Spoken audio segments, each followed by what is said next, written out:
One topic I'm sure we've all heard about to no end in the last several years is nostalgia. It is an undeniable fact that we live in a media landscape thoroughly dominated by nostalgia, particularly in big-budget Hollywood productions. New IPs and ideas fighting an uphill battle to get greenlit in numerous industries because of the fact that executives are afraid of potential losses incurred trying to generate interest in something new, shifting attention towards bringing back the same IPs we've all seen a billion times.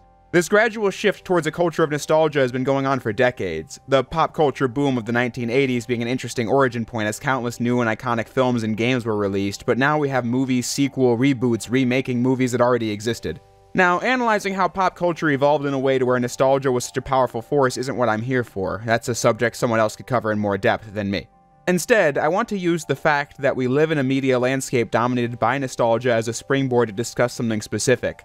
Nostalgia doesn't just affect the things that get made and how they're made on the business end. Nostalgia also plays a massive part in how the online discourse surrounding these IPs plays out. If you're unfamiliar, this channel has largely dealt with popular franchises and media that is more often than not over 15 years old, whether that be the DC Animated Universe cartoons, the 2000s Ninja Turtles, Star Wars, Sonic the Hedgehog, Mega Man, Metal Gear, Devil May Cry, Resident Evil, Sly Cooper, Ratchet and Clank, Jak and Daxter, and so on. I enjoy plenty of things that come out that are entirely removed from these nostalgic properties, and thus I have noticed trends in online discourse that I find unfortunate, but also intergenerational, so I'm here to discuss it. As I've been involved with a lot of internet communities, this video is going to bounce between a bunch of different fan bases and franchises, so be ready for that. A lot of folks dismiss nostalgia on principle. I do get the idea, since intentionally going backwards seems like just that.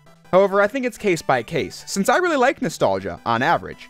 So, despite Sonic being on the thumbnail, this video is not about Green Hill Zone being overused. But seriously though, I remember being asked if I thought it was bad that Mega Man 9 and Mega Man 10 were NES throwback games. I can expand on this when I eventually cover the classic Mega Man series, but my answer was no. In context, it made a lot of sense. Gaming had done nothing but progress forward for almost 40 years, and in the late 2000s, people had finally started to feel nostalgic for the old days of the NES, and thus games like Mega Man 9 released, harkening back to that bygone age. Especially for Mega Man, a series that was quite different in the 2000s in terms of how many sub-series there were compared to the old days where it was just the NES games. How it's done is a different discussion, but I'm certainly okay with a game like this coming out to celebrate something old. I also felt that the time travel in Avengers Endgame was used to produce a lot of funny and also wholesome moments, even using the least liked MCU material for that purpose. So I'm saying that I'm not someone who is a new age purist or an old age purist. I love old things. I own every PlayStation console and enjoy playing games in their original hardware whenever I can for that nostalgia. I mean, you aren't getting the full experience of PS1 or PS2 without those boot up screens. At the same time, I think the current age of streaming TV has produced an age of absolutely fantastic drama and comedy. The big TV dramas have been some of the best entertainment of the last 20 years or so, and I think they only get better with the decade, regardless of the fact that Hollywood is more concerned with churning out the same IPs over and over. So there are good things going on and bad things, like always. So if I'm not here to argue that nostalgia is bad on face value, nor am I here to say it's not as it was back in my day, what exactly is this dark side of nostalgia video based on? Well, like I said, being involved in the discourse of these valued, nostalgic IPs, I have noticed trends that are similar in communities all over the internet. Trends that are centered on people's nostalgia and their ability to relate to that nostalgia and newer things that release. It's wearying to see a lot of the same arguments and talking points that lack nuance being endlessly recycled. If you're a fan of the franchises I'm talking about, just know I'm not talking about everybody, so if you aren't guilty of the practices I'm about to speak on, then don't feel called out, as that's not what I'm going for. I have plenty of positive interactions with the fans of these franchises, and I'd be willing to bet that the positive outweighs the negative. But since these trends are so common, I thought it was worth a video. I want to talk about these trends in a bullet point list using various examples, so let's begin. Toxic trend number 1, a rejection of modernity. I think a lot of people had a phase being too good for all those new things that could never compare to the old. This one is simple. Being a contrarian by hating new games and new movies and new shows, oftentimes without having actually watched them or played them or whatever. My favorite case study of this one is people who are die-hard fans of PlayStation platformers, specifically these 5, Sly Cooper, Jak and Daxter, Ratchet and Clank, Crash Bandicoot, and Spyro the Dragon. Having spent a lot of time in the last 8 years covering these things has meant I have been a witness to the exact same conversations over and over again. This is back when games were original and cool and fun and didn't hold your hand. And the thing that we're talking about is Sly Cooper, a franchise that literally holds your hand at every step of the way and requires almost no effort to platform around in because there's a land on platform for me button in every game. The Sly Cooper trilogy is one of my favorite things to ever exist, so that's not a dig at it, it is what it is, a fun kids platformer. And keeping that perspective in mind is important to me, as it used to be lost on me, as I'll say later in the video. I see complaints from this crowd that the same games are oversaturated these days, and 10 to 12 years ago I'd agree. In the late 7th generation of consoles, this is a fair statement. The first-person or third-person shooter dominated the market, no different to how platformers did in the 80s and 90s especially. But in the last several years, I think the gaming industry has evolved to embrace genre variety. Big-budget titles in different genres are coming out all the time. Horror games have made a comeback, platformers have had a comeback, hack-and-slash games are thriving, different art styles are being played around with. In the last 6 years, the variety in gaming has gone way up, especially with the indie scene being more mainstream. Hell, in the last 7 years, there has been 2 Ratchet & Clank games, both of which were bestsellers, and Crash Bandicoot was revived from the dead and got 3 games, soon to be 4, and I never thought that was going to happen after his death in the late 2000s. Spyro also got a trilogy remake, bringing the franchise's core DNA back after years of using the IP as a face to sell other things. So with that being said, it's clearly not that there isn't enough variety in games like there were when these games were coming out.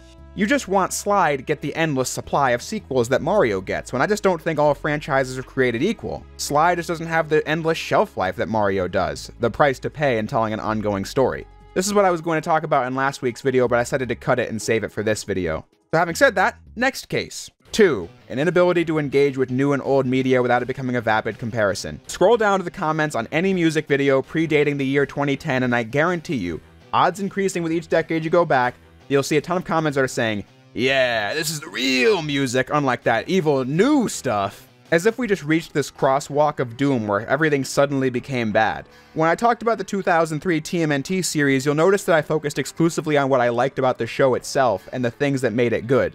Also focusing on things it did differently than previous versions, oftentimes in my opinion, improvements on what came before, because when researching it, those were the areas the team was trying to do well when conceptualizing it, and that's something I wanted to highlight. But then in the discourse surrounding it, I see a lot of kids today have no idea the crap they're getting. These were the real turtles, this generation is too soft, and things of that nature. Here's the problem. Magically, every generation seems to believe that this happened, and they can't all be right. Which leads to one obvious conclusion. The idea that there is a line to draw between things being good or bad, and a line between us all being tough and built different and going too soft simply doesn't exist, since the lines are only drawn by people nostalgic for something old. Which leads to problem 3. Yeah, but I'm right. This is basically what it's like when you bring up the fact that 80s Turtles fans thought the exact same thing regarding the 2000s series that those fans are now feeling about new things. The show was too dark, too serious, too edgy, too mopey, too emo. Not the real Turtles. What's the difference? You're right? Why is the older generation wrong? It's the exact same argument. This is why I try to remain as consistent as possible. For example, in my Turtles Forever review, I criticized the depictions of the 1987 Turtles because it was not an accurate representation of what the show was like. It was a parody of them disguised as a tribute. I was born in 2000, so obviously I have no strong connection to the original cartoon, especially in comparison to the 2003 series, so as a fan of that, I also had issues with Turtles Forever. But I remember someone saying to me that they weren't bothered by the 80s team being poorly represented because there's been enough 80s nostalgia or something, and I'm thinking, that's just not being consistent, because if we're going to be upset by the things we like are poorly represented, then all things being poorly represented are worthy of criticism. No greater example of this kind of thinking than in Star Wars. The Disney age of Star Wars has been criticized to Kingdom Come for destroying the IP beyond recognition. I can't help but get deja vu from when, before that, the prequels were the most hated thing in pop culture history. I don't mean the most hated Star Wars thing, I mean the most hated thing in pop culture history. Is Jar Jar lame? In fact, if you turn the clock back 11 years, Disney's buyout of Lucasfilm was widely celebrated as people thought the prequel era of Star Wars was that bad. Yeah, but the people who were mad at the prequels were wrong though. I am right in hating the new stuff. And look, my point isn't even that one is better than the other. I think The Rise of Skywalker is one of the worst movies I've ever seen in my life. The kind of movie that I felt a profound sense of embarrassment while watching. The one time that I did, that is. But my point is, can't there be some kind of middle ground between one side being the worst thing ever and the other being the same? Or one side being amazing 10 out of 10 in hindsight and the other is just the worst? Can't it be true that the prequels are easy to appreciate in hindsight because of the fact that they told a coherent story with grand ideas applicable to the politics of the time that they were released and today, and other interesting ideas about attachment and love, while also being incredibly dated visually and having really stilted dialogue and acting due to the script itself and the sterile environments it was shot in as a result of the revolutionary technology. While it is also true that the newer stuff had everything going for it in terms of mixing practical and special effects, all-star casting, and more believable acting, while also being one of the worst managed projects in film history, producing a completely incoherent story where each part of it is worse now that it's over. Can't it be true that good and bad things have been released in all these eras and decades, rather than one camp being all good or all bad? And that, no matter what side you fall on, sending death threats to the people who work on Star Wars is unacceptable garbage. As Freaks did this to the cast and crew from the prequels, and Freaks have continued this behavioral trend into the Disney era.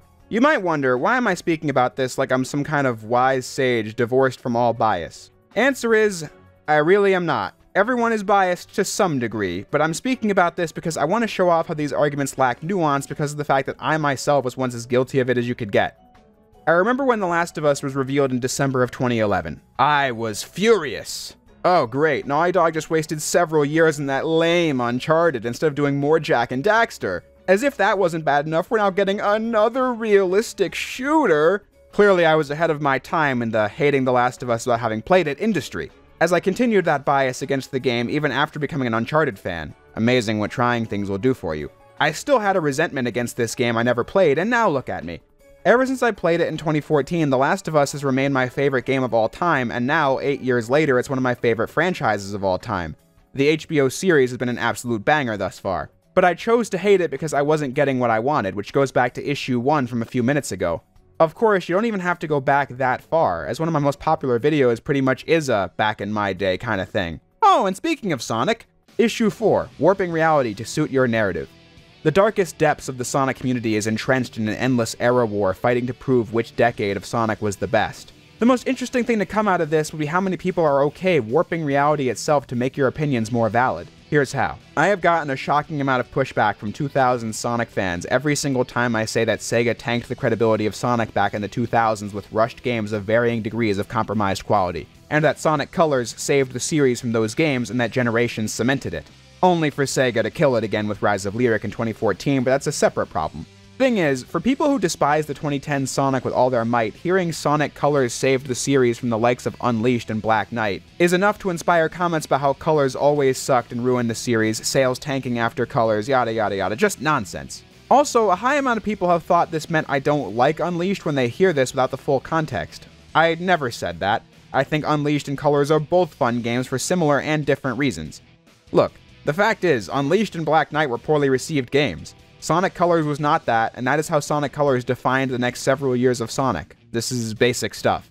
When we start working with the revisionism that Generations was actually a bad and damaging title unlike Unleashed and Black Knight, you've lost me. The Sonic community has been trapped by cycles of things for ages, and the way to make it stop is to just hear different perspectives. Spider-Man movie fans are guilty of this same kind of infighting and gatekeeping as well. When I reviewed Sonic Forces a few months back, I went over the fact that some people in my comments have treated it like some kind of threat that the kids who grew up with the newer games I didn't like, such as Boom or Forces, were going to grow up and make their own videos, as if that's something I should be afraid of. I have a right to an opinion, and so do they. Life is far too short to spend it being angry that in 10 years someone will talk about why they liked something I didn't.